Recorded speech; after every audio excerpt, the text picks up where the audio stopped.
জানি না, জানি?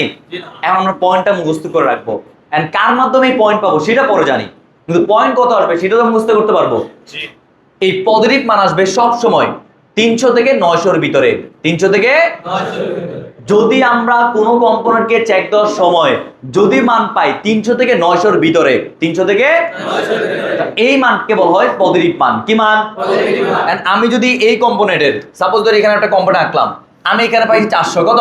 400। এই পাশ পদরিক না নেগেটিভ? পজিটিভ। কিভাবে বুঝলাম? 300 থেকে আমরা জানি 300 থেকে 900 এর ভিতরে, 300 থেকে 900 এর ভিতরে যে কোনো মানে আসুক এটা কি পজিটিভ? কি পজিটিভ।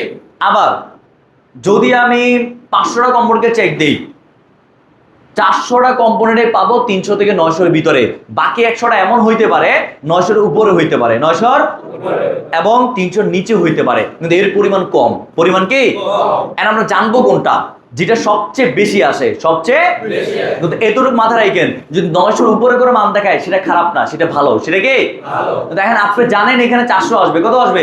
400। কিন্তু আপনি মান পাইছেন 200, কত? 200। তাহলে কি আছে? খারাপ। তাহলে এটা কি আছে? সমস্যা। প্রত্যেকটা কম্পোনেন্টে কত ভ্যালু পাবেন এটাকে বলা হয় ভ্যালু। কি বলা হয়? ভ্যালু। যে পজিটিভ ভ্যালু 300 থেকে যে 900 বলতেছি, কোন কম্পোনেন্টে কত পাবেন সেটা বলতে স্পষ্ট উল্লেখ করা আছে, সেটা বলতে স্পষ্ট কি উল্লেখ করা আছে, দেওয়া আছে আমাদের বর্ণনীয়তে।